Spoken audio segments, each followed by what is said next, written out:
설날은 온 가족이 모여 정을 나누는 따뜻한 날입니다. 하지만 상상이 가시나요? 정성껏 만든 명절 음식을 손에 든 어머니가 아들네 아파트 단지 아래서 20통이나 전화를 걸었지만 상대방은 끝내 받지 않았다는 사실을요.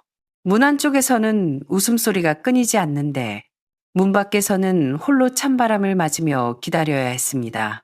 용기를 내어 문을 열었을 때 그녀가 마주한 것은 가슴이 무너져 내리는 장면이었습니다. 그녀는 아무 말 없이 돌아섰습니다.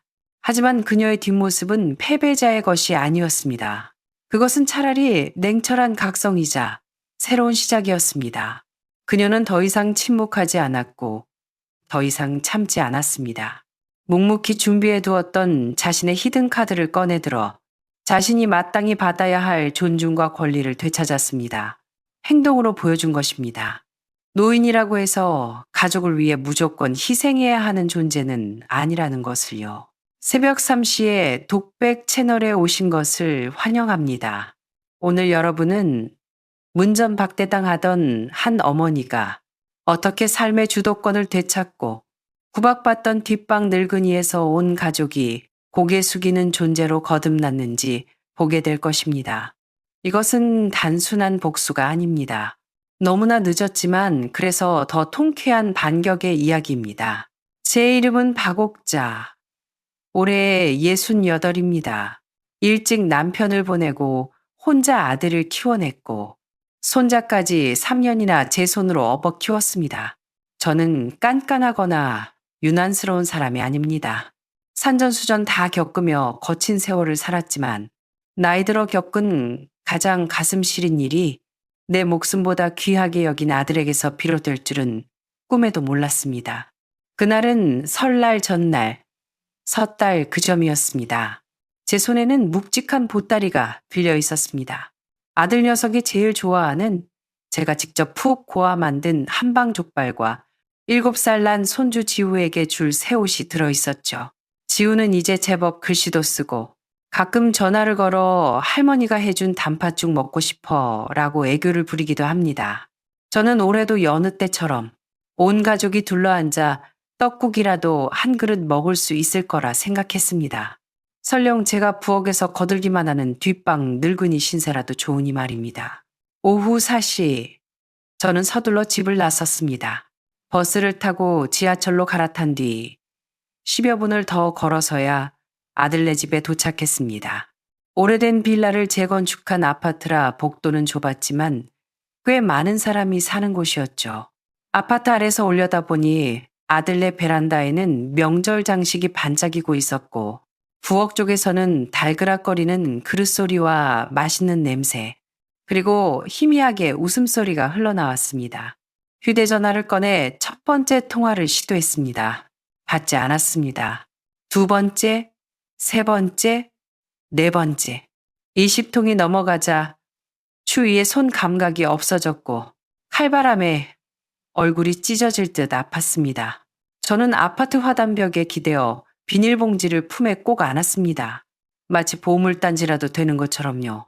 일부러 전화를 안 받는 건 아닐 거라고 믿고 싶었지만 고객님이 전화를 받을 수 없어 라는 기계음이 들릴 때마다 뺨을 한 대씩 얻어맞는 기분이었습니다. 직접 올라가서 문을 두드리면 되지 않냐고요? 혹시 손님이라도 와 있는데 불쑥 찾아가면 눈치 없는 노인네 취급을 당해 분위기를 망칠까봐 겁이 났습니다. 하지만 명색이 엄인데 설날에 문전박대를 당하다니요. 내가 도대체 뭘 잘못했길래? 아니면 이제 나는 필요 없어진 걸까요? 발이 꽁꽁 얼어붙어 감각이 없었습니다. 돌아가고 싶었지만 발길이 떨어지지 않았습니다. 2시간 넘게 푹 고운 족발은 윤기가 자르르하고 향이 진해서 아들 민준이가 어릴 때부터 환장하던 음식이었으니까요. 마지막으로 한 번 더 걸었습니다. 이번엔 아들이 아니라 손주 지후에게요. 하지만 통화권 이탈이라는 안내음만 돌아왔습니다. 화려한 명절 장식 아래 선 저는 마치 온 세상으로부터 거절당한 이방인 같았습니다. 그제야 깨달았습니다. 명절 음식과 핏줄이라는 것도 때로는 자물쇠가 되어 나를 문 밖에 가두고 아무리 두드려도 대답 없는 벽이 될 수 있다는 것을요. 발길을 돌리려던 찰나 철컥 하는 소리가 들렸습니다. 누군가 드나들며 공동 현관문이 덜 닫혀 살짝 열린 것이었습니다. 잠시 망설였지만 용기를 냈습니다. 난간을 잡고 익숙하면서도 낯선 계단을 한 걸음씩 올랐습니다. 아마 전화기를 진동으로 해놨을 거야. 못 봤을 거야. 오해일 거야. 스스로를 달래면서요. 하지만 제 생각은 틀렸습니다. 철저히 틀렸습니다. 계단은 좁고 어두웠습니다. 기름 냄새와 음식 냄새가 섞여 묘한 향기를 풍겼습니다. 아들네는 5층이었습니다. 한 계단 오를 때마다 손에 든 짐보다 마음이 천근만근 무거워졌습니다. 문에 가까워질수록 웃음소리는 선명해졌습니다. 술잔 부딪히는 소리, 화투 패 섞는 소리, 마치 잔칫날처럼 시끌벅적했습니다. 문 앞에 다가가 초인종을 누르려던 순간 며느리 최미영의 목소리가 들렸습니다. 약간의 술기운과 경멸이 섞인 목소리였습니다. 어머님? 그 노인네가 눈치가 있겠어? 내가 진작에 차단해버렸지. 어차피 비밀번호도 바꿨으니까 못 들어와. 밖에서 경비나 서라고 해. 손님 중 누군가 웃으며 물었습니다. 에이, 진짜? 설날인데 시어머니를 밖에서 떨게 해? 며느리가 코웃음을 쳤습니다. 모르는 소리 마. 얼마나 질척거리는데. 족발인가 뭔가 했다고 전화만 20통을 해대잖아. 우리가 뭐 못 먹고 사나? 그 냄새나고 구질구질한 거 들고 오면 집안 냄새만 배고 분위기만 망쳐. 그래도 이건 좀 아니지 않나? 민준 씨가 기분 나빠하지 않아? 다른 누군가 낮게 물었습니다. 그때 부엌 쪽에서 제 아들 민준이의 목소리가 들려왔습니다. 괜찮아. 우리 엄마 세상에서 제일 눈치 빠른 사람이야. 좀 기다리다 연락 안 되면 알아서 갈 거야. 늘 그랬어. 그 순간 제 심장이 5층 아래로 곤두박질 치는 것 같았습니다. 저는 문 밖에서 그들이 저를 가볍게 씹어대는 소리를 들었습니다. 가족이 아니라 귀찮은 짐짝, 빨리 처리해야 할 쓰레기 취급을 당하고 있었던 겁니다.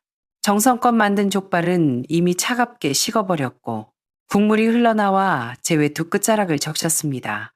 손이 떨려 봉지를 놓칠 뻔했습니다. 축복을 주러 온 어미를 역병신대하듯 피하다니 얼마나 서 있었는지 모릅니다. 집안이 갑자기 조용해지더니 누군가 현관 쪽으로 걸어오는 기척이 느껴졌습니다.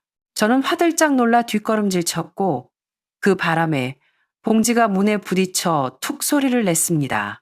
안에서 어? 무슨 소리지? 하는 말이 들렸습니다. 저는 깊게 숨을 들이마셨습니다. 도망칠 시간도 없었고 더 이상 도망치고 싶지도 않았습니다. 떨리는 손으로 초인종을 눌렀습니다. 딩동. 문이 열렸습니다. 안에 훈훈한 열기, 화려한 조명, 시끄러운 소음이 한꺼번에 덮쳐왔습니다. 문 앞에 선 며느리 최미영의 웃음기가 얼어붙었습니다. 그 뒤로 식탁에 둘러앉은 손님들과 말끔한 정장을 입은 제 아들이 보였습니다. 할머니? 손주 지우가 당황한 눈빛으로 저를 쳐다봤습니다. 아들 민준이도 엉거주춤 일어서서 입만 벙긋거릴 뿐 말이 없었습니다. 저는 들어가지 않았습니다. 그저 손에 든 2개의 봉지를 문 앞에 가만히 내려놓았습니다. 그리고 담담하게 말했습니다. 족발은 너무 짜지 않게 했다. 지우가 짜게 먹으면 배탈 나니까. 좌중이 정적에 휩싸였습니다. 저는 소리치지도 울지도 그들의 면전에서 난동을 부리지도 않았습니다.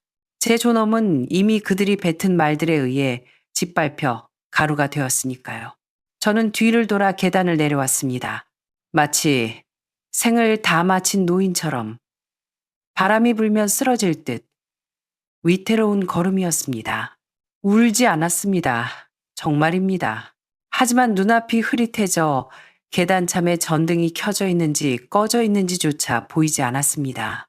뒤에서 누군가 저를 부르는 소리가 들렸습니다. 아들 목소리 같기도 했고 아닌 것 같기도 했습니다. 저는 돌아보지 않았습니다. 아파트 단지를 빠져나와 찬바람을 맞고서야 빈손이 된 게 느껴졌고 마음도 텅 비어버린 걸 알았습니다. 잔인한 현실을 깨달았습니다. 그들의 삶에서 저는 보살핌이 필요한 어른이 아니라 눈엣 가시 같은 존재였던 겁니다. 그 순간 제 마음속에 단 하나의 생각만이 떠올랐습니다. 이제 다시는 돌아가지 않으리라. 다시는 구걸하지 않으리라. 더 이상 그 집에 무료 가정부 노릇도 문 밖에서 밥 동냥하는 사람도 되지 않겠다고 다짐했습니다. 집으로 돌아오는 길, 가로등이 제 그림자를 길게 늘어뜨렸습니다. 그토록 애지중지 키운 아들은 진수성찬 앞에서 어미를 모른 척했고 3년을 업어 키운 손자는 따뜻한 방에서 게임을 하는데 저는 집 안으로 발조차 들이지 못했습니다. 거리는 명절 분위기로 화려하고 집집마다 웃음꽃이 피는데 저 혼자 식어 빠진 서러움을 들고 그림자처럼 걸었습니다. 제가 사는 곳은 보증금에 월세로 얻은 5평 남짓한 원룸입니다. 싱글 침대 하나, 낡은 TV, 전기밥솥, 접이식 식탁이 전부인 곳이죠. 이곳에서 8년을 살았습니다. 8년 전 아들을 대학까지 공부시키고 며느리와 결혼할 때 평생 시장 바닥에서 채소 팔아모은 2억 원을 털어 아들네 집 장만하는 데 보탰습니다. 새벽 별 보고 나가 밤늦게 다리가 퉁퉁 부어 들어와도 자식놈 자리 잡는 거 보면 배가 불렀습니다. 손주가 태어나고 베이비시터 비용이 비싸다기에 장사도 접고 들어가 3년을 키워줬습니다.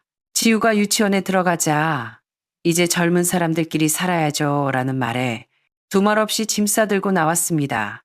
원망하지 않았습니다. 정말입니다. 늙은이가 젊은 애들 사는데 방해되면 안 된다고 생각했으니까요. 기초연금과 얼마 안 되는 용돈으로 월세 내며 살면서도 자식들에게 손 벌린 적 없습니다. 가끔 엄마, 별일 없죠? 필요하면 연락해요. 라고 던지는 말이 그저 빈말인 줄 알면서도 바빠서 그러려니 믿고 싶었습니다. 하지만 오늘 확실히 알았습니다.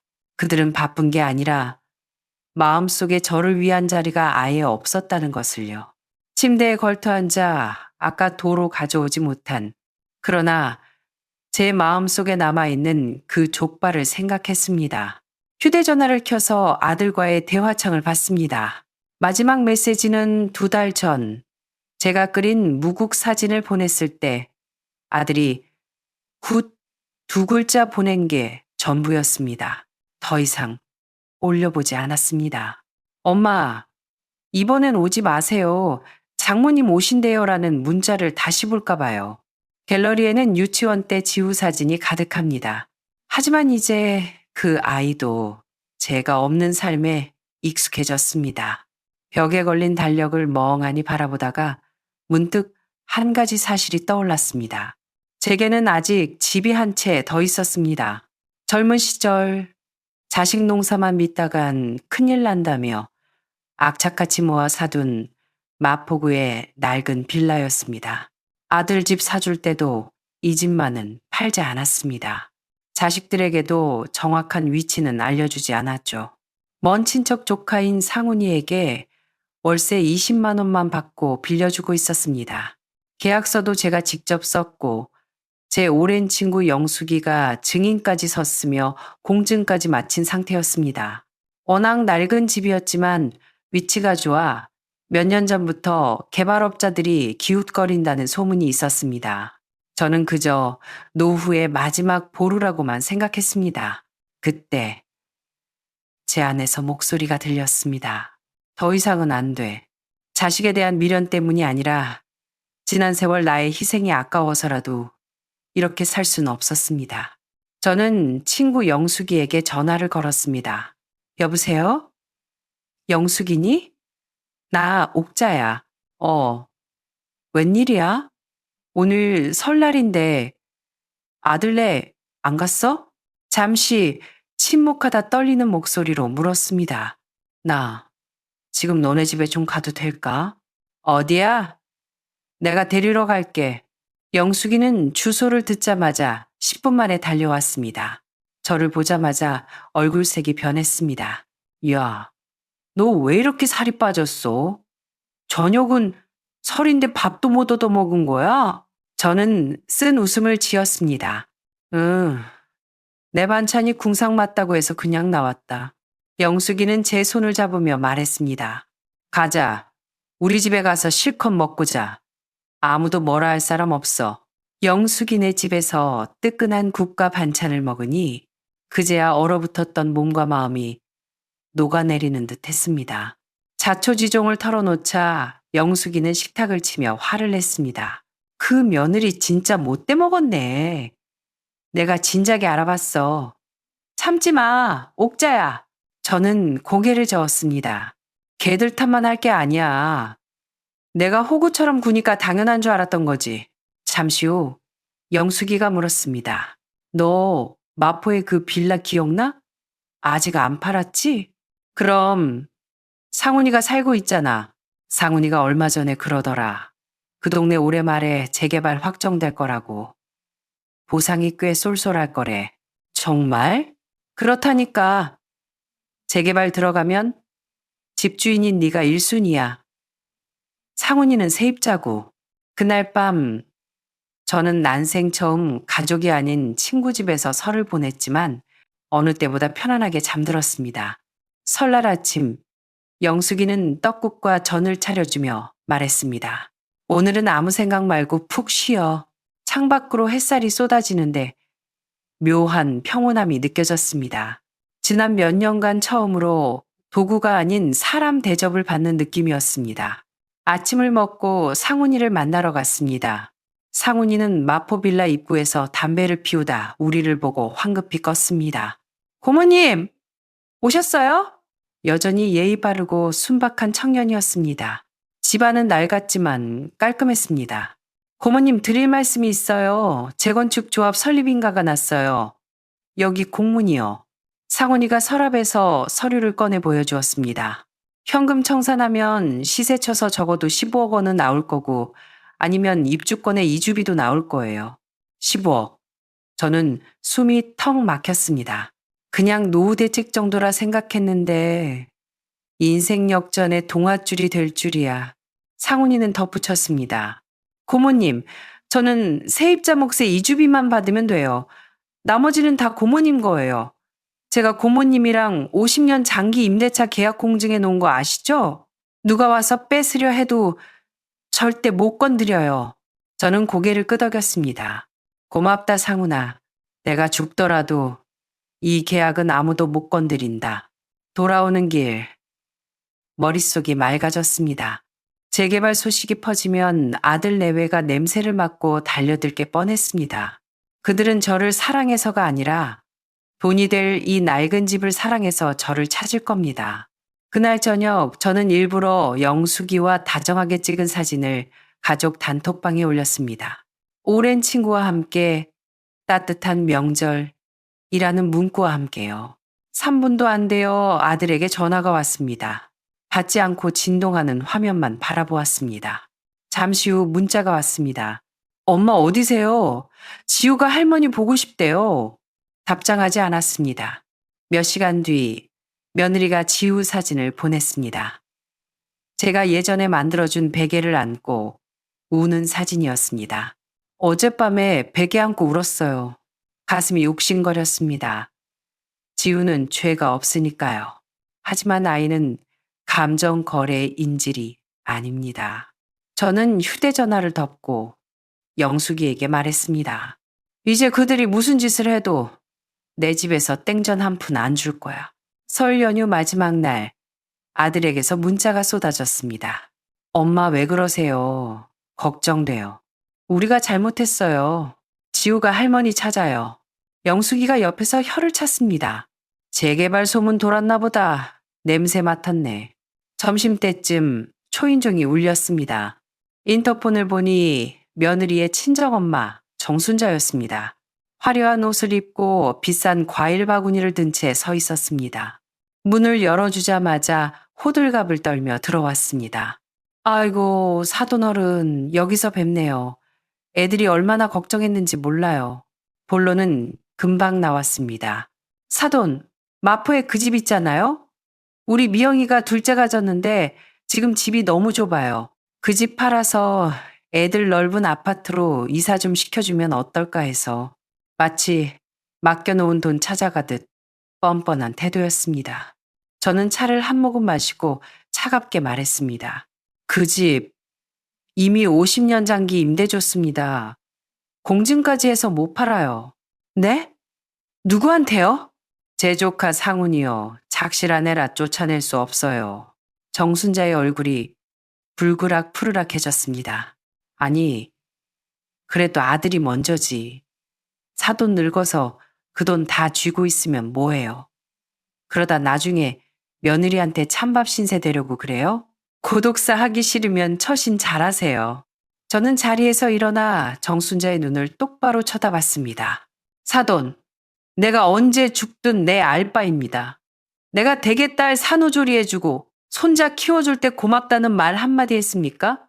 이제 와서 이 집까지 탐냅니까? 꿈 깨세요. 정순자는 씩씩거리며 돌아갔습니다. 그들이 포기할 줄 알았지만 오산이었습니다. 돈 앞에서는 바닥이 없더군요. 다음 날 아침 아들에게서 동영상 하나가 왔습니다. 병원 침대에 누워 링거를 맞고 있는 지우였습니다. 열이 펄펄 끓는 얼굴로 할머니를 찾고 있었습니다. 엄마, 지우가 40도예요. 엄마만 찾아요. 제발 한 번만 와주세요. 손이 떨렸습니다. 이건 명백한 인질극이었습니다. 하지만 저는 할머니였습니다. 지우가 아픈 건 가짜가 아니었으니까요. 하루 종일 고민하다 저녁에 병원으로 향했습니다. 오직 지우를 위해서요. 병실에 들어서자 며느리와 아들이 초췌한 얼굴로 앉아 있었습니다. 지우는 저를 보자마자 울음을 터뜨리며 안겼습니다.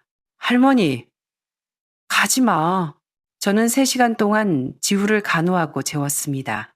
하지만 집 이야기나 용서한다는 말은 한마디도 하지 않았습니다. 나올 때 며느리가 붙잡았습니다. 어머님, 저희가 잘못했어요. 다시 들어오세요. 방 치워놨어요. 저는 뒤도 안 돌아보고 말했습니다. 세상에서 제일 치우기 쉬운 게 방이고 제일 어려운 게 사람 마음이다. 아들이 다가왔습니다. 엄마, 그 집 제가 가지려는 게 아니라 재개발 복잡하니까 제가 처리해드리려고. 저는 아들을 노려보았습니다. 너 엄마 안 굶긴다더니 설날 문 밖에서 20통 전화하게 만들었지? 내가 뒤끝은 없어도 치매는 아니다. 다 기억한다. 3주 뒤 재개발 조합 설립과 보상 절차가 공식 시작되었습니다. 공고문이 붙는 날, 저는 트렌치 코트를 입고 마포구 빌라로 갔습니다. 아들 내외와 사돈까지 총출동해 있더군요. 엄마, 이 서류 복잡하니까 제가 할게요. 아들이 서류를 낚아채려 했습니다. 사돈 정순자도 거들었습니다. 노인네가 뭘 알겠어. 아들한테 맡겨요. 저는 가방에서 서류 한 장을 꺼냈습니다. 조카 상훈이와의 임대차 계약서 사본이었습니다. 원본은 상훈이한테 있다. 너희는 자격 없어. 며느리가 악을 썼습니다. 어머님, 우리 미래는요? 지후는요? 그 돈이면 우리 강남으로 갈 수 있는데 너희 미래를 위해 내 노후를 불태우라고? 내가 문 밖에서 떨 때 너희는 내 미래 생각했니? 구경꾼들이 수군거렸습니다. 세상에 설날에 시어머니를 문전박대했대? 저런 불효자식들이 돈 냄새 맡고 왔네. 그때 조합 관계자와 변호사가 도착했습니다. 상훈이가 원본 서류를 내밀며 말했습니다. 법적 소유주는 박옥자님이고 저는 적법한 임차인입니다. 보상금은 집주인과 세입자에게 돌아갑니다. 제3자는 권한 없습니다. 아들은 변호사를 선임해 소송을 걸겠다고 했습니다. 노인의 심신미약을 이용한 불공정 계약이라면서요. 저는 그저 웃었습니다. 그래, 법대로 해라. 결국 그들은 한 푼도 가져가지 못했습니다. 저는 현금 보상으로 15억 원 가까운 돈과 이주비를 받게 되었습니다. 상훈이는 고모님 덕분에 저도 한몫 잡았네요 하며 제 목 외에는 욕심내지 않았습니다. 저는 이제 제 리듬대로 삽니다. 아침엔 공원에서 체조하고, 오후엔 영숙이와 맛집을 다니고, 문화센터에서 노래도 배웁니다. 그 돈은 온전히 저를 위해 씁니다. 저는 한때 어머니였고, 할머니였고, 문 밖의 이방인이었습니다. 하지만 지금 저는 파국자입니다. 나를 지킬 줄 아는 당당한 노인입니다. 이번에는 문을 두드리지 않고 돌아섰습니다. 그것은 삐친 게 아니라 깨달음이었습니다. 진정한 집은 문 안 열어주는 자식놈의 아파트가 아니라 내가 내 돈으로 당당하게 지키는 나의 존엄 속에 있다는 것을요. 여러분은 어떠신가요? 혹시 가족이라는 이름으로 희생만 강요당하고 있진 않나요? 그렇다면 기억하세요. 내 손에 쥔 히든카드 하나쯤은 반드시 남겨둬야 한다는 것을요. 그것이 돈이든 건강이든 꺾이지 않는 마음이든 말입니다. 하지만 딸네 식구가 2층에 살고 있어요. 임대차 계약서는 안 썼고요. 앞으로도 계속 살게 하실 건가요? 아니요. 저는 잠시 멈췄다가 그녀를 똑바로 쳐다보며 말했습니다. 그들이 나갔으면 합니다. 김 변호사는 놀란 기색 없이 고개를 끄덕였습니다. 만약 자녀분들이 나중에 거주권이나 점유권을 주장할까봐 걱정되신다면 정식 유언장과 함께 부동산 사용 배제 확인서 같은 걸 작성해 두시는 게 좋습니다. 현재 집은 본인 거주용이며 증여나 상속의 의사가 없음을 명확히 하는 거죠. 저는 펜을 들어 그녀의 말을 한 글자도 빼놓지 않고 적었습니다. 사후 효력뿐만 아니라 생전에도 퇴거를 요구할 수 있도록 법적 조치를 미리 해두시면 됩니다. 공증을 받아두면 나중에 이의를 제기해도 법적 근거가 확실해집니다. 설명은 명쾌했고 저는 완벽히 이해했습니다. 내 집을 담보로 차를 바꾸거나 텔레비전을 바꾸는 꼴은 못 봅니다. 나중에 손주 앞세워 효도하는 척 연기하는 것도 싫고요. 연극은 이제 지긋지긋합니다. 김 변호사는 소리 없이 엷은 미소를 지었습니다. 신뢰할 수 있는 공증인을 댁으로 보내드리겠습니다. 증인 2분 입회하에 서명하시면 됩니다. 그녀의 도움을 받아 사무실을 나올 때 발걸음은 납덩이처럼 무거웠지만 마음은 흔들리지 않았습니다. 시장으로 돌아가니 떨이 판매가 한창이었습니다. 남은 생선 2마리를 샀습니다. 어제 먹은 황태죽 생각이 났거든요. 집으로 오는 길목에서 이웃 최 여사를 만났습니다. 아니 임 여사, 며칠 안 보이더니 어디 갔었어? 그녀가 소매를 걷어붙이며 직접 담근 무말랭이를 건넸습니다. 집안에 일이 좀 있어서요. 제가 짧게 대답했습니다. 최 여사는 눈치 빠르게 분위기를 파악하고는 목소리를 낮췄습니다. 내 말 좀 들어봐. 우리 시동생이 옛날에 시아버지를 속여서 땅을 다 가로챘잖아. 우리 시어머니 돌아가실 때 얼굴 한번 안 비치더라. 핏줄이라는 게 그래. 필요하면 들러붙고 쓸모 없으면 남보다 못하다니까. 저는 말없이 고개를 끄덕였습니다. 나야, 진작 선을 그었어야 했어. 정 때문에 망설이다가. 우리 나이엔 사람의 정칭보다 안전이 우선이야. 그 말이 가슴에 콕 박혔습니다. 그날 오후 서랍을 정리하다가 예전에 써두고 제출하지 않았던 사전 연명 의료 의향서를 발견했습니다. 새로 작성해서 서명했습니다. 내일 보건소에 낼 생각입니다. 제 마지막을 그들이 결정하게 하고 싶지 않습니다. 병상에 누워있는 저를 두고 효도쇼를 하거나 재산 싸움하는 꼴은 죽어도 보기 싫으니까요. 창밖에서 아이들이 하교하는 소리가 들렸습니다. 노란 조끼를 입은 초등학생들이 줄지어 집으로 가고 있었습니다. 문득 수십 년 전 교문 밖으로 뛰어나오는 아이들을 보며 서 있던 제 모습이 떠올랐습니다. 그때는 자식 농사가 내 인생의 가장 중요한 사업이라 믿었습니다. 이제 알겠습니다. 어떤 사업은 끝난 뒤에 뒤를 돌아보면 안 되고 어떤 사람은 아무리 사랑해도 그 사랑을 돌려주지 않는다는 것을요. 휴대폰 녹음기를 켰습니다. 변호사에게 보낼 영상을 찍기 위해서였습니다. 유언 내용. 본 주택의 소유권은 본인 임순자가 전적으로 가지며 양도, 증여, 공유할 의사가 없음. 현재 거주권은 본인에게만 있으며 서면동의 없는 무단 점유는 불법 침입으로 간주함. 본인은 이성을 가지고 가족을 대하려 하나 착취는 더 이상 용납하지 않음. 녹음 버튼을 끄고 저장했습니다. 이 말 속엔 다정함도 눈물도 원망도 없습니다. 하지만 태어나서 처음으로 저 자신을 위해 낸 진짜 목소리였습니다. 현관 자물쇠를 바꾸는 일, 밤새 고민했습니다.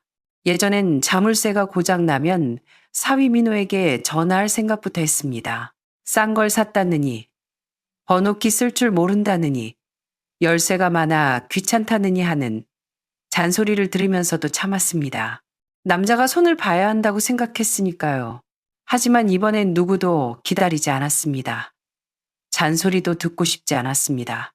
이 집은 오늘부터 오로지 저만의 공간이어야 했습니다.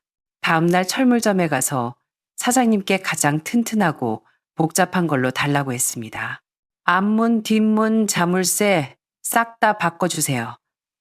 비밀번호든 열쇠든 상관없으니 제일 뜯기 어려운 걸로요. 열쇠 수리공이 웃으며 물었습니다. 사모님, 도둑이라도 들까봐 그러세요? 제가 대답했습니다. 도둑보다 더 무서운 게 내 집에 사는 식구들이라서요.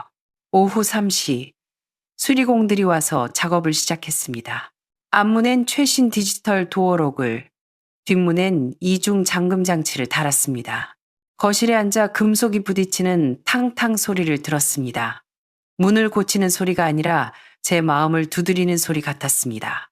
자물쇠 교체가 끝나고 낡은 봉투에 예전 열쇠 꾸러미를 담았습니다. 봉투 겉면에 7글자를 적었습니다. 여기는 너희 집이 아니다. 봉투를 문밖 배전함 위에 투명 테이프로 칭칭 감아 붙였습니다. 비바람에도 날아가거나 젖지 않게, 그들이 못 보고 지나치지 않게, 그리고 짐을 싸기 시작했습니다. 망설임은 없었습니다. 옷 한 벌, 신발 한 짝, 책 한 권, 장난감 하나까지. 그들 것인 줄 확실히 아는 물건은 모조리 상자에 담았습니다. 아이 동화책, 민호의 면도기, 지은이의 화장품, TV장 밑에 숨겨둔 게임기까지 전부 뽁뽁이로 싸서 상자에 넣고 테이프로 밀봉했습니다. 복수가 아닙니다. 반환입니다. 총 13박스. 제가 그동안 숨죽이며 참아왔던 횟수만큼 하나도 빠짐없이 상자들을 1층 현관문 앞에 두 줄로 나란히 세웠습니다. 학교 다닐 때 학생들에게 가방줄 맞추라고 했던 것처럼 비뚤어지지 않게 이름표가 앞으로 보이게 마지막으로 종이에 써서 붙였습니다. 임지은, 박민호, 박우진. 이것들은 너희 물건이다. 일요일까지 가져가라. 안 가져가면 버린다. 임순자. 펜을 내려놓는 순간 설명하기 힘든 해방감이 밀려왔습니다. 기쁘다거나 통쾌한 게 아닙니다. 30년 넘게 맨 낡은 배낭을 드디어 내려놓은 듯한 가벼움이었습니다. 내 것이 아닌 인생을 내다버리고 난 뒤의 느낌이 이런 걸까요? 마침 마늘을 빌리러 온 이웃 최 여사가 상자를 보고 깜짝 놀랐습니다. 어머, 이사가? 제가 고개를 저었습니다. 아니, 쫓아내는 거야. 최 여사는 눈을 깜빡이더니 금세 알아듣고는 콧방귀를 뀌었습니다. 잘했어. 진작 그랬어야지. 자네를 아주 식모 부리듯 했잖아. 저는 쓴 웃음만 지었습니다. 그녀가 제 어깨를 두드렸습니다. 독해져야 해. 우리 나이엔 그게 마지막 보호막이야. 자네가 안 내쫓으면 개들은 절대 안 나가. 문 안 잠그면 죽을 때까지 훔쳐간다고. 반박할 수 없었습니다. 악담이 아니라 현실이라는 걸 아니까요. 근데 혼자서 이렇게까지 하다니 배짱 좋네. 제가 작게 대답했습니다. 그 배짱, 개들이 키워준 거야. 우리는 현관 앞 작은 의자에 앉아 미지근한 녹차를 마셨습니다. 더 이상 묻지 않았고 저도 더 말하고 싶지 않았습니다. 바람이 불어 상자 위 종이가 팔락거렸습니다. 저는 다시 가서 꾹 눌러 붙였습니다. 이게 홧김에 하는 짓이라고 생각하지 않기를, 엄마가 삐졌나 보다 하고 넘기지 않기를 바랐습니다. 이건 시위가 아닙니다. 정말로 그들을 환영하지 않는다는 선언입니다. 다음날 오전 10시, 빨래를 널고 있는데 모르는 번호로 전화가 왔습니다. 받지 않으려다 실수로 통화 버튼을 눌렀습니다. 여보세요? 임 여사님이세요? 젊은 남자의 목소리였는데 약간 건들거리는 말투가 지은이나 민호는 아니었습니다. 네, 전데요. 아, 저 민호 친구 기원지원이라고 하는데요. 걔네가 지금 일본에서 좀 난처해서요. 카드가 안 긁힌다나 뭐라나 아시죠? 저는 대꾸하지 않았습니다. 햇볕에 이마가 뜨거워졌습니다. 에이, 여사님. 연세도 있으신 분이 딸한테 너무 빡빡하게 그러지 마세요. 쪼잔하게 그게 뭡니까? 카드 좀 풀어주시고 한국 오면 술 한잔 하면서 얘기로 푸시죠. 집안 망신시키지 마시고요. 상대방 목소리가 능글맞게 변했습니다. 마치 떼쓰는 아이 달래듯 저를 구슬리려 했습니다. 저는 빨랫줄에 마지막 옷을 걸고 입을 열었습니다. 당신이 내 식구도 아닌데 말이 좀 짧네요. 아니 여사님, 말이 안 통하시네. 친딸이잖아요. 문 자물쇠까지 바꿨다면서요? 이거 동네방네 소문나면 여사님 얼굴 못 들고 다녀요. 내 얼굴 걱정해줘서 고마운데 보고 다닐지 말지는 내가 알아서 합니다. 저는 비가 온다고 말하듯 차분하게 대꾸했습니다. 상대방이 잠시 침묵하더니 갑자기 목소리를 낮춰 위협적으로 나왔습니다. 내가 어디서 일하는 줄 알아요? 나 강남 유흥가 쪽에서 일해요. 여사님 댁 단독주택이라면서요? 방범창도 허술할 텐데 창문 깨지거나 불이라도 나면 경찰 불러도 늦어요. 아시겠어요? 그 말이 끝나자마자 전화를 끊어버렸습니다. 1분 후 112에 신고했습니다. 협박 내용을 토시 하나 안 틀리고 적었습니다. 2시간 뒤 관할 지구대 경찰관 2명이 도착했습니다. 한 명은 제 진술을 듣고 한 명은 밖에서 문단속 상태와 CCTV 위치를 확인했습니다. 차를 내주며 통화 내용을 상세히 설명했습니다. 젊은 경찰관은 유흥가 이야기를 듣더니 미간을 찌푸리며 통화 기록을 조회해 보겠다고 했습니다. 어머니, 이런 놈들 진짜 깡패는 아니고 그냥 입만 산 양아치들이에요. 너무 겁먹지 마세요. 무슨 일 있으면 바로 110이나 저희 지구대로 전화 주세요. 그리고 현관에 비디오폰이나 CCTV를 설치하는 게 좋겠다고 조언해 주었습니다. 저는 고개를 끄덕였습니다. 고마워요. 내가 평생 순하게 살았는데 이번엔 쟤들이 선을 넘었네요. 경찰관들이 웃으며 말했습니다. 원래 순한 분들이 화나면 제일 무서운 법이죠.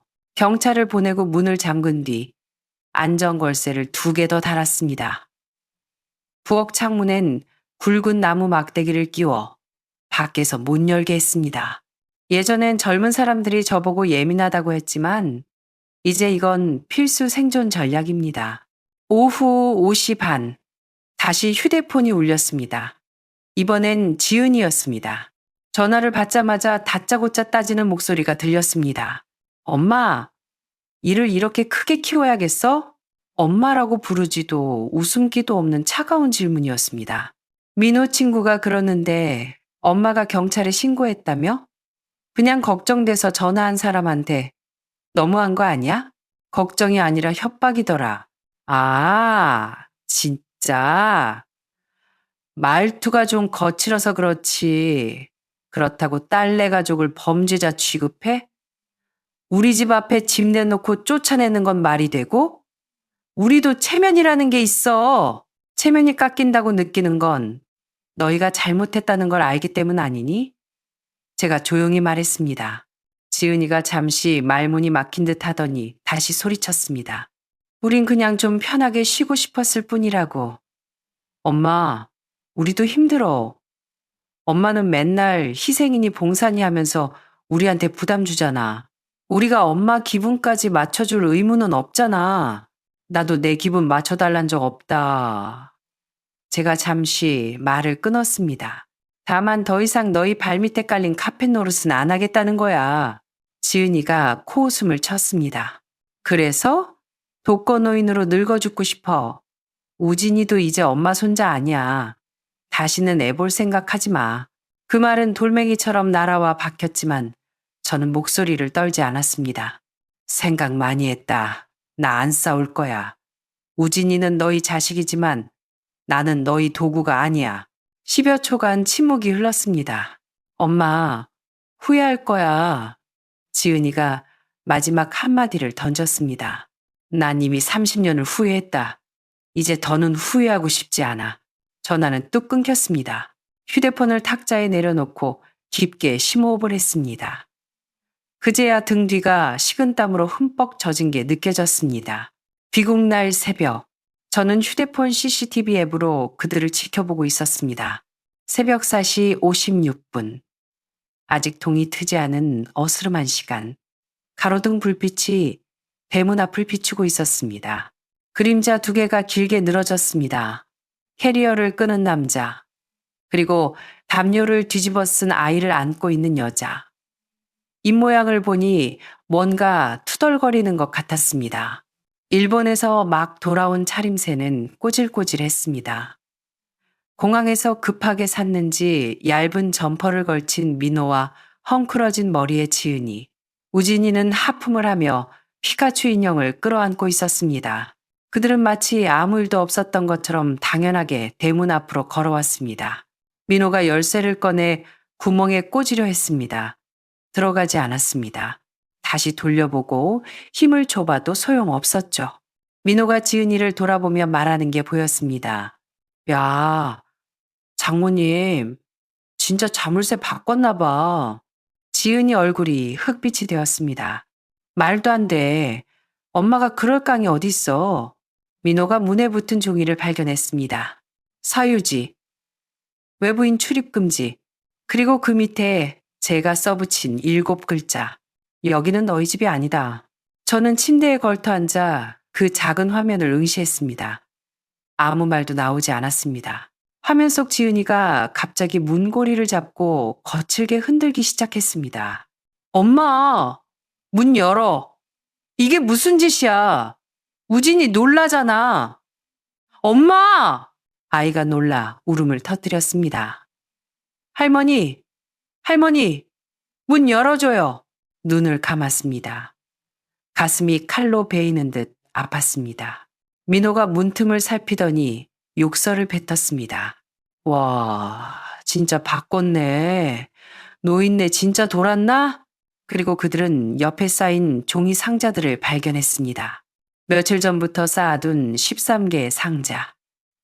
비닐로 덮어두고 팻말까지 세워둔 그 상자들. 가져가지 않으면 폐기함. 민호가 비닐을 걷어내며 소리쳤습니다. 이게 다 뭐야? 미친 거 아냐? 자기 딸을 이렇게 내쫓아? 지은이는 얼굴이 하얗게 질려 입술을 깨물고 있었습니다. 마치 사람들 앞에서 따귀를 맞은 표정이었습니다. 그녀가 휴대폰을 꺼내 전화를 걸었습니다. 첫 번째는 받지 않았습니다. 두 번째도 받지 않았습니다. 세 번째 전화가 울릴 때 통화 버튼을 눌렀습니다. 엄마, 언제까지 이럴 거야? 지은이가 으르렁거렸습니다. 지금 문 열어주면 아무 일 없었던 걸로 할게. 저는 대답하지 않았습니다. 엄마 혼자 평생 살 수 있을 것 같아? 이렇게 하는 게 뭐 멋있는 줄 알아? 엄마 외로울 거야. 늙고 병들면 어쩔 건데? 그때 가서 후회하지 마. 저는 작게 한숨을 쉬었습니다. 지금 아주 조용하고 좋다. 뭐? 인연 끊겠다는 거야? 손자 안 보고 살겠다는 거야? 저는 깔끔하게 다듬어진 제 손톱을 내려다보았습니다. 너희가 먼저 내가 필요 없다고 하지 않았니? 난 너희 뜻대로 해주는 거다. 지은이가 거친 숨을 몰아쉬었습니다. 이게 얼마나 쪽팔리는 일인 줄 알아? 알지. 제가 속삭였습니다. 근데 이렇게 하니까 내 속이 훨씬 깨끗하다. 5초간 정적이 흘렀습니다. 그리고 지은이가 폭발했습니다. 이 피도 눈물도 없는 노인네. 진짜 미쳤어. 동네 사람들이 다 욕해. 이런 엄마도 내가 창피해 죽겠어. 저는 음소거 버튼을 누르고 전화기를 주머니에 넣었습니다. 밖에서 문 두드리는 소리, 우진이의 울음소리가 들려왔지만 더 이상 쳐다보지 않았습니다. 부엌으로 가서 시금치를 다듬었습니다. 찬물에 씻어 끓는 물에 데쳤습니다. 밥솥에서는 증기가 칙칙폭폭 소리를 내며 올라왔습니다. 해가 떠오르고 싱크대 위로 햇살이 쏟아졌습니다. 문 밖의 세상은 이제 저와 상관없었습니다. 그들이 문을 부수고 들어올 리 없다는 걸 압니다. 그럴 배짱도 없는 아이들이니까요. 그날 하루 종일 그들은 집 앞을 떠나지 않았습니다. CCTV로 보니 민호는 상자 위에 앉아 담배를 피우고 지은이는 신경질적으로 전화를 걸어대고 있었습니다. 우진이는 쭈그리고 앉아 가끔 창문을 올려다 보았습니다. 할머니가 나오길 기다리는 눈치였습니다. 저는 나가지 않았습니다. 부엌에 앉아 아주 천천히 시금치를 무쳤습니다. 한 줄기 한 줄기 마치 마음의 찌꺼기를 씻어내듯이 오후 3시 반 카톡이 왔습니다. 임지은, 언제까지 장난칠 거야? 답장하지 않았습니다. 5분 뒤, 임지은, 우리 쫓아내고 이겼다고 생각하지. 엄마 진짜 늙어서 아무도 안 찾아가면 어쩌려고 그래. 여전히 답하지 않고 베란다로 가서 빨래를 널었습니다. 바람이 불어 빨래가 펄럭이는 소리가 박수 소리처럼 들렸습니다. 오후 4시쯤 음성 메시지가 왔습니다. 목소리가 많이 죽어 있었고 끝이 떨렸습니다. 엄마, 도대체 왜 그래? 나 이제 40 넘었어. 이렇게까지 망신 줘야 해? 옛날엔 안 그랬잖아. 옛날엔 다 내 편이었잖아. 우진이 생각은 안 해? 걔가 할머니를 어떻게 기억하겠어? 자기를 쫓아낸 할머니로 기억하면 좋겠어? 손가락이 멈칫했지만 다음 메시지를 듣기 위해 참았습니다. 지은이의 말투가 변했습니다. 날선 가시가 사라지고 얼음이 녹듯 무너져 내렸습니다. 엄마, 제발, 우리 갈 데가 없어. 어제 모텔에서 잤는데 우진이 계속 울고 나도 한숨도 못 잤어. 진짜 너무 힘들어. 그냥 들어가서 씻고 밥만 먹게 해주라. 응? 엄마가 그랬잖아. 집에 언제든 내 밥그릇 있다고. 창가에 앉아 눈물을 흘렸습니다. 하지만 소리는 내지 않았습니다. 그날 밤 집은 무서울 정도로 고요했습니다. 풀벌레 소리, 멀리 지나가는 오토바이 소리까지 생생하게 들렸습니다. 새벽 2시. 저는 드디어 답장을 보냈습니다. 짐 상자는 가져가라. 하지만 문은 안 연다. 1분도 안 되어 답장이 왔습니다. 임지은, 엄마 아직 화 안 풀린 거 알아. 그럼 조건을 말해봐. 우리가 다 들을게. 이번엔 진짜 우리가 잘못했어. 저는 읽고 답하지 않았습니다. 다음 날 아침, 문 앞에 상자들이 사라졌습니다. CCTV를 돌려보니 새벽 6시에 택시 한 대를 불러 짐을 싣고 떠났더군요. 민호는 짐을 실으며 욕을 해댔고 지은이는 아무 말도 없었습니다. 우진이는 비몽사몽 엄마 등에 엎여 있었습니다. 택시에 타기 전 지은이가 집을 한번 돌아보았습니다. 분노도 원망도 아닌 그저 지친 눈빛이었습니다. 저는 화면을 끄고 방으로 돌아와 아침을 준비했습니다. 계란 2개를 삶고 맑은 국을 끓이고 장아찌를 꺼내 식탁에 앉았습니다. 점심때 우체부 아저씨가 편지 한 통을 주고 갔습니다. 익숙하지만 삐뚤빼뚤한 글씨, 지은이었습니다. 엄마에게. 엄마가 지금 나를 얼마나 미워하는지 알아. 내가 자초한 일이지. 며칠 동안 생각 많이 했어. 엄마가 해준 밥, 집, 돈. 다 당연한 건 줄 알았어. 그런데 이제야 깨달았어. 나는 한 번도 엄마한테 엄마 힘들지 않아? 라고 물어본 적이 없다는 걸. 미안해. 당장 용서해달라고는 안 할게. 당장 다시 받아줄 거라고 기대도 안 해. 그냥 우진이가 할머니가 나버렸어? 라고 물을 때 가슴이 찢어졌다는 것만 알아줘. 엄마, 나중에라도 마음 풀리면 밥 한 끼라도 같이 먹게 해줘. 우진이가 좋아할 거야. 엄마 건강 챙겨. 지은 올림. 편지를 접어 서랍에 넣었습니다. 아무 말도 하지 않았습니다. 눈물바다가 되지도 않았고 당장 그들을 찾아 뛰쳐나가지도 않았습니다. 그저 소파에 앉아 천장을 바라보았습니다. 폭풍우는 지나갔지만 남은 건 화해가 아니라 거리였습니다. 그들이 밉지 않습니다. 하지만 다시는 문을 활짝 열어주지 않을 겁니다. 저는 이제부터 거리를 두고 그들을 사랑하기로 했습니다. 저녁 식사 때 이웃 최 여사가 문을 두드렸습니다. 독서 모임 하는데 같이 갈래? 저는 웃으며 말했습니다. 머리 좀 감고 나갈게. 오늘 마침 시간이 나네. 누군가가 저를 필요로 해서가 아니라 제가 시간이 나서 나가는 건 정말 오랜만이었습니다. 집은 드디어 고요하고 넓어졌습니다. 거실 가구 배치를 새로 했습니다. 손주 장난감이 쌓여있던 곳에 1인용 책상과 황동 스탠드를 놓았습니다. 일담한 소설책과 돋보기도 올려두었습니다. 부엌엔 제가 좋아하는 반찬들만 채웠습니다. 두부, 콩나물, 볶은 김치. 냉동실엔 제가 먹을 1인분, 국거리만 소분해 넣었습니다. 누구를 위해 준비하지 않고 누구를 기다리지 않는 삶. 매일 아침 창문을 열고 환기를 시키며 라디오를 듣습니다. 가끔은 동네 빵집에 가서 창가 자리에 앉아 지나가는 사람들을 구경합니다. 사장님이 저를 알아보고 임 여사님 오늘 혈색 좋으시네요 하며 덤을 주기도 합니다. 오후에는 최 여사와 문화센터 일본어반에 다닙니다. 나중에 혼자 벚꽃 보러 일본 가려고요. 이웃들과 함께하는 요리 모임에도 나갑니다. 어느 날 술 한 잔 걸친 이웃이 말했습니다. 임 여사 요즘 달라졌어. 걷는 폼이 당당해졌어. 저는 얼굴을 붉혔지만 속으론 뭉클했습니다. 젊어진 게 아니라 드디어 허리를 펴고 선 기분입니다. 어느 날 저녁 베란다에 앉아 있는데 골목 어귀로 자전거 한 대가 들어왔습니다. 지은이었습니다. 제가 예전에 사준 중고 자전거. 뒷자리엔 우진이가 없었습니다.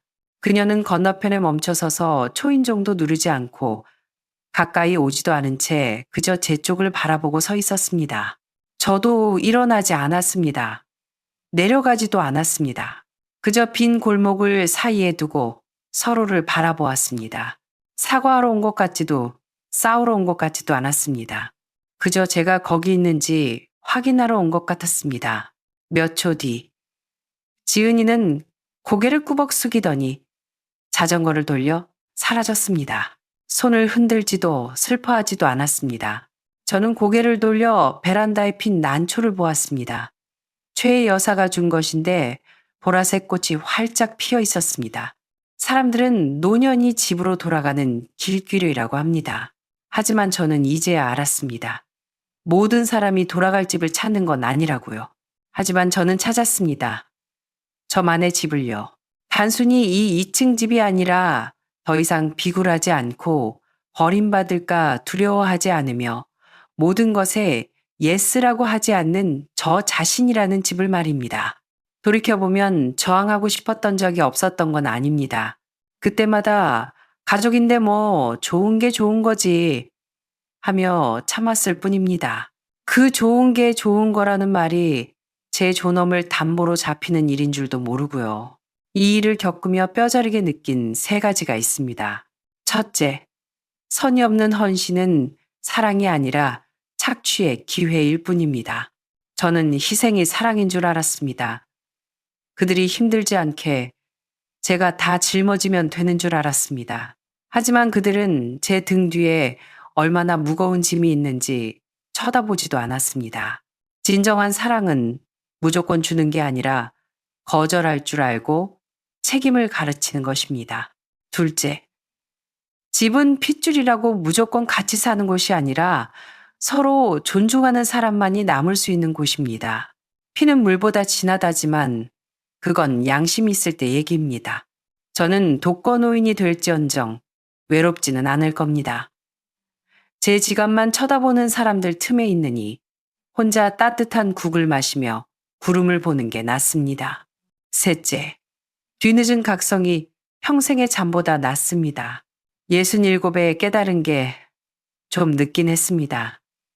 하지만 지금이라도 하지 않았다면 저는 남은 10년, 20년을 병상에서조차 자식 걱정하며 살았을 겁니다. 진짜 노후 대책은 돈이나 자식이 아니라 혼자서도 꼿꼿하게 살 수 있는 자기 자신입니다. 인생의 마지막 구간, 저는 천천히 걷고 싶습니다. 오늘 시장에 가서 미나리 한 단을 사고 서점에 들러 수필집을 사고 집에 와서 국수를 말아 먹었습니다. 오로지 저를 위해 준비한 밥상 앞에서 억울함도 가식도 없이 편안했습니다. 저는 67살 임순자입니다. 평범하고 시끌벅적하지 않아도 이곳은 나의 왕국이고 나의 집이며 나의 삶입니다. 저는 더 이상 누구의 현금 인출기도 아니고 누군가에게 있어달라고 애원하지도 않습니다. 창밖바람이 참 좋습니다. 창문을 닫고 밥상에 앉아 숟가락을 듭니다. 드디어 밥맛이 꿀맛입니다. 여러분의 생각은 어떠신가요? 평생 헌신한 어머니가 딸 부부에게 버림받고 결국 문을 걸어 잠근 이야기. 누군가는 너무 매정하다고 할 수도 있고 누군가는 이제라도 정신 차려서 다행이라고 할 것입니다. 부모는 죽을 때까지 자식에게 무조건 퍼줘야 할까요? 가족이라는 이름이 족쇄가 될 때 우리는 어떻게 자신을 지켜야 할까요? 여러분의 솔직한 의견을 댓글로 남겨주세요. 당신의 한마디가 비슷한 아픔을 겪는 누군가에게 큰 힘이 될 수 있습니다.